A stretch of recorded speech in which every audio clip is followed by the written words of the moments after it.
সময়টা ছিল ২০২৫ সালের জুন মাস। এই মাসের যে কোনো একদিন ধর্ষণের শিকার হন ঝিগরগাছার এক প্রতিবন্ধী তরুণী।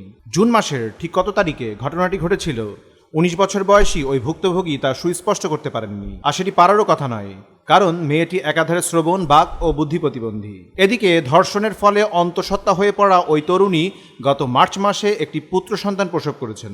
ধর্ষণের এ ঘটনাটি বিভিন্ন সূত্রে জানার পর বিষয়টি নিয়ে প্রতিবেদন তৈরি করার জন্য কয়েকজন সাংবাদিক ওই ভুক্তভোগীর বাড়িতে যান।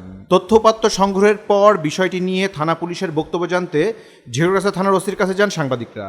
তখন পুলিশ বিষয়টি অবগত হয়। এরপর পুলিশ বাদী হয়ে মামলা দায়েরের পর অভিযুক্তকে দ্রুত সময়ের মধ্যে গ্রেপ্তার করেছে। পুলিশ জানায়, আসামি বিদেশে পালিয়ে যাওয়ার চেষ্টা করছিলেন। তথ্য প্রযুক্তি ব্যবহার করে তাকে গ্রেপ্তার করা হয়। সম্প্রতি যশোর ঝিগরগাছা উপজেলার শিমুলী ইউনিয়নের আজমপুর গ্রামে ওই ভুক্তভোগীর বাড়িতে গেলে তার মা জানান, তার মেয়ে বহুমাত্রিক প্রতিবন্ধী। পান খাওয়ানোর কথা বলে ও টাকার লোভ দেখিয়ে কথিত কবিরাজ ও ইমাম আব্দুর রহমান তার মেয়েকে নিজ বাড়িতে নিয়ে যান। এরপর সেখানেই তাকে ধর্ষণ করেন।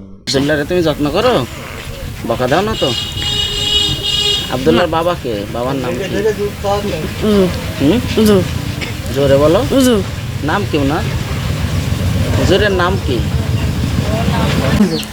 তা চলে গেলি খান, তা আমি হলো আমার ডাকি, তা কিরাম করে ডাকলে ইশারায় ডাকি, আবার হলো কমে নিয়ে গেল, তাও ঘর বাড়ি সব জায়গায় সব নিয়ে সব জায়গায় ওরা সব হলো দেখাই, ওরা সব বলি বলার পরে আর আমি হলো ডাক্তার নিয়ে গেলে আল্ট্রাসাউন্ড করলে কাছে গিয়ে তাও নষ্ট করতে গেলাম, এগুলো বলে 10,000 টাকা লাগবে। ওরা বলে তাও 6,000 টাকা নিয়ে যায়নি। 4 মাস পর মেয়ের শারীরিক পরিবর্তন দেখা দেয়। তখন পরিবারের লোকজন চিকিৎসকের কাছে নিয়ে গেলে চিকিৎসক জানান যে মেয়েটি অন্তঃসত্ত্বা হয়ে পড়েছে। এ ব্যাপারে ওই তরুণী জানান, হুজুর তার সঙ্গে খারাপ কিছু করেছেন। ধর্ষণের অভিযোগে কথিত কবিরাজ আব্দুর রহমানকে শুক্রবার মাদারীপুর জেলার কালকিনি উপজেলা থেকে গ্রেপ্তার করা হয়েছে। পরে তাকে ঝিগরগাছা থানায় নিয়ে আসা হয়। মান সম্মান যাতে বজায় থাকে, যে আপনি কিছু দেন, আমি কিছু দিচ্ছি, হবে সেও জানে না।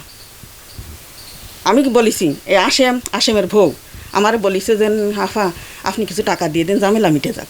আমি চিন্তা করলাম কিন্তু ঝামেলা তো, তা যদি ঝামেলা মিটে যায়, তার কিছু টাকা দিলে যদি মিটে যায় তো যাক। কত টাকা চাইছিল ওরা? কোনো টাকা চাই না। আমি কিছু কি যা যদি আপনারা বাচ্চা নষ্ট করেন, তা আপনারা যা দেবেন, যা খরচ আপনি কিছু দেন, আমি কিছু দিই। আমি এই কথা বলেছি। ঝিগরগাছা থানার ওসি শাহজালাল আলম বলেন, পল্লীতে প্রতিবন্ধী তরুণী ধর্ষণের পর অন্তঃসত্ত্বা হয়ে পড়েছেন এবং পরবর্তীতে সন্তান প্রসব করেছেন। এমন খবর পেয়ে গত 12 মে তার বাড়িতে যাই। প্রাথমিকভাবে ঘটনার সত্যতা নিশ্চিত হয়ে আইনগত প্রক্রিয়া শুরু করি। বিষয়টি জানতে পেরে অভিযুক্ত ওই রাতে পালিয়ে যায়। পরে তথ্য প্রযুক্তির সহায়তায় তাকে গ্রেপ্তার করা হয়েছে।